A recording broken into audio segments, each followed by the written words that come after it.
Today, we're breaking down 7 reasons why Quagmire should be behind bars. From outrageous relationships to jaw-dropping crimes, you'll see why Quagmire might be the most controversial character in Quahog. Stick around because reason number 6 is so wild, it's hard to believe it aired on TV. 1. Inappropriate relationships with Meg. Let's start with one of Quagmire's most unsettling moments.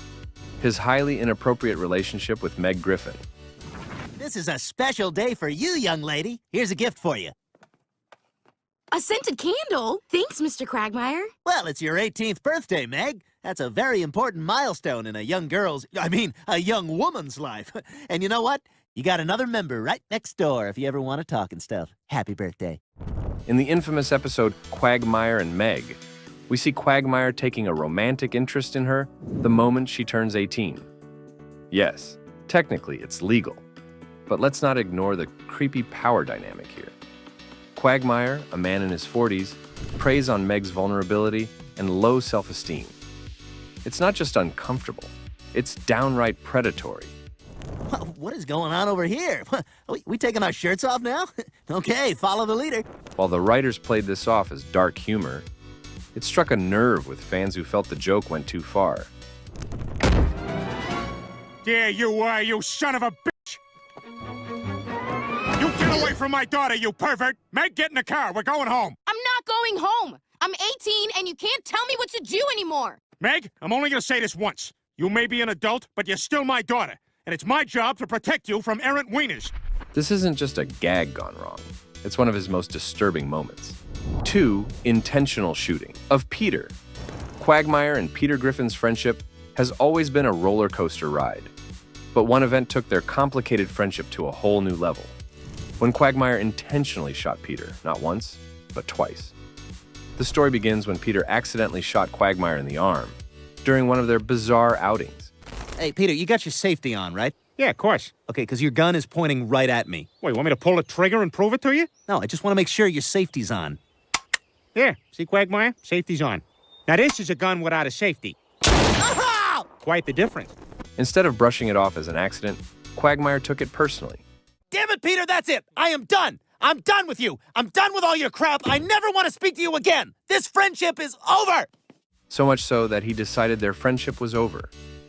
Hurt and frustrated, Peter tried to make amends in the most Peter-like way possible by offering to let Quagmire shoot him in the arm as payback. I need you to shoot me in the arm so we can be friends again. Okay. Whoa, whoa, whoa, whoa. No. I was supposed to offer, and then you were supposed to say, no, Peter, I'm not going to shoot you, although I do appreciate the gesture. You'd think this would be a simple, albeit insane, way to patch things up. But Quagmire wasn't having it. Instead of stopping after one shot to Peter's arm, Now give me that. Stop, Come on. Quagmire. You're not leaving let here go. without being Look, shot. I was trying to do the I'm decent putting that thing. bullet in your Like arm, you see in a Peter. movie. Ah, son of a bitch! Quagmire fired a second shot, right into Peter's head. I'm the one who has to shoot him. All right, wait a second. All right, then I get to shoot Joe. All right, he shot me. I mean, if we're doing things fair here, then... All right, we're good. Sure, Peter survived, thanks to his cartoonishly thick skull. But the act itself was jaw-dropping. Peter, I'm so glad you patched things up with your friends. Have I told you that we're all friends again? Yes? In the real world, this situation would go far beyond a misunderstanding or an attempt to restore balance. Shooting someone twice with one bullet aimed at their head is attempted murder. In any realistic setting, Quagmire's actions would land him in court with charges of assault with a deadly weapon, if not attempted murder.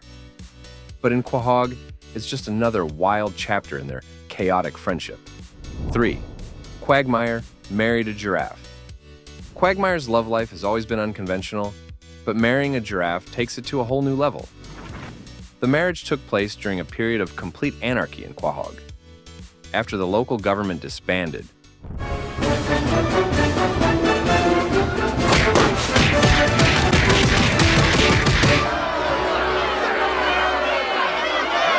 leaving the town without rules or authority, Quagmire saw an opportunity to push the boundaries of what was socially and legally acceptable. That and the armed guards at the zoo. Man, they got some sexy monkeys down there. Seizing the chance, he tied the knot with a giraffe an act that left even the residents of Quahog scratching their heads. You may kiss the bride. I'm glad we waited. This act is a clear violation of animal rights.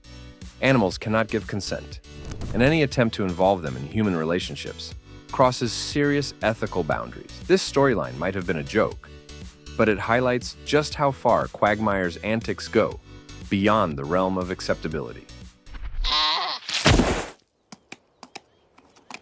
Giraffity! Yeah, see, that's not mine.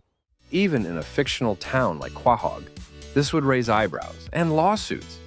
4. Killing his sister's boyfriend. Quagmire's family dynamics have always been messy, but this moment took things to a dark new level. In one of the show's more serious storylines, Quagmire killed his sister's abusive boyfriend. I'm sorry, honey. I just wanted to see who was on Letterman. We're watching Leno, you bitch! I'm so sorry. His soft, gentle humor connects effortlessly with my mainstream sensibilities! The situation began with Quagmire discovering just how cruel and violent the boyfriend was. Because the economy's so bad, they've decided they're going to shut down all the prisons. Yeah. And they're going to send all the inmates to Congress. I don't get that one! His sister had suffered physical and emotional abuse for years, and Quagmire decided enough was enough. But instead of seeking help or involving the authorities, Quagmire chose a far more extreme solution: murder. I choke myself every day, you bastard!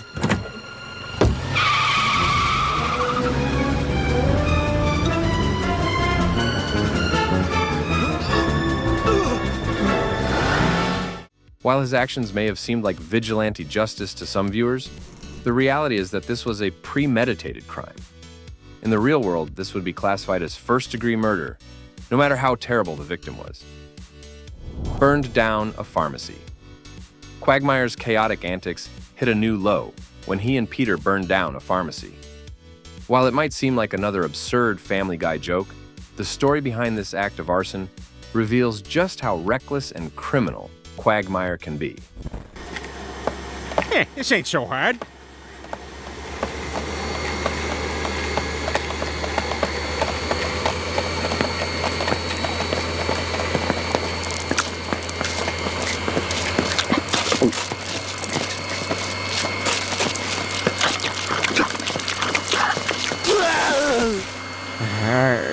I got a wicked boner.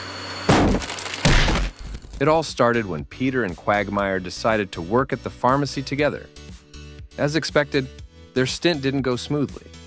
They faced constant frustration, endless stocking duties, and a particularly insufferable boss. Adding insult to injury, after all their hard work, the two didn't even get paid due to a technicality. Furious and feeling cheated, Quagmire and Peter hatched a scheme to get revenge. Instead of quitting or reporting the issue, they took things to a wildly illegal level.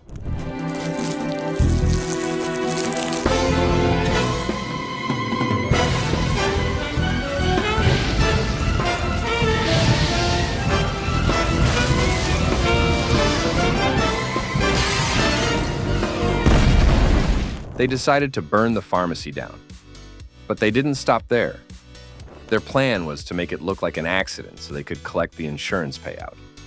It was a win-win in their eyes. Revenge on the boss and a big payday. In classic Family Guy fashion, their execution of the plan was both ridiculous and disastrous. The fire quickly spiraled out of control, putting lives and surrounding buildings at risk. 6. Killed the Simpsons. We promised you that the 6th reason would be the most shocking of all. And here it is. Quagmire killed the entire Simpson family. Yes, in one of the darkest and most unexpected moments in television crossover history. She's devoted a lot of time and energy to this relationship with some expectation that it could grow into something much more significant. And if you're just stringing her along, well, then I gotta say, I've lost a lot of respect for you. Quagmire eliminated Homer, Marge, Bart, Lisa, and Maggie in cold blood. The chaos begins when Quagmire is caught in a compromising situation with Marge Simpson in her bedroom. Oh, I gotta say, that was fantastic. What do you say we go back to your place for round 2? Sounds good to me. In classic Quagmire fashion, he seduces her, completely disregarding the fact that she's married to Homer. However, before things can escalate further, Homer walks in and catches them red-handed. A furious confrontation ensues, and the rest of the Simpsons family quickly arrives to see what's happening. Wow, 3 times in a row! You're amazing, Glenn! Oh, I just take a lot of pride in what I do. Hey, what's going on here? Ah! Get off my wife! Oh my God! Oh my God! You shot my homie! I'm calling the police! Ay, caramba! Mom and Dad are dead! Oh no! Who will pay for my saxophone lessons?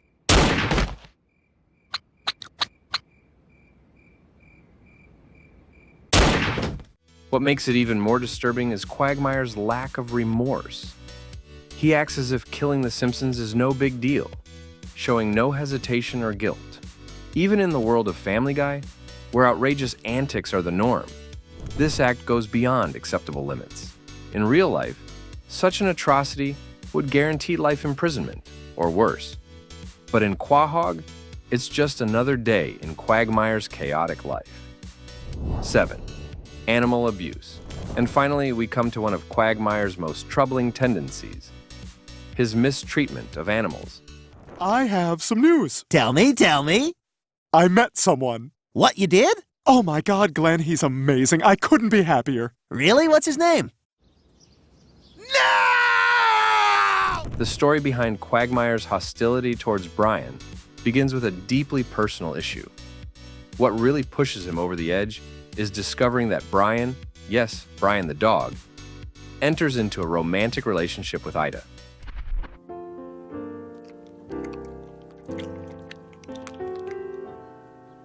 You know, we are in a hotel. And I'm in room 406. Go on ahead, I'll settle up. Quagmire is enraged by the idea of Brian being involved with his father-turned-mother and channels his anger into outright hostility towards the family pet. Instead of addressing his feelings or confronting Brian in a mature way, Quagmire takes out his frustration physically. In one of the most uncomfortable moments in the show, he beats Brian mercilessly, leaving him bruised and humiliated. Where is he? Where is that self-centered, arrogant son of a bitch?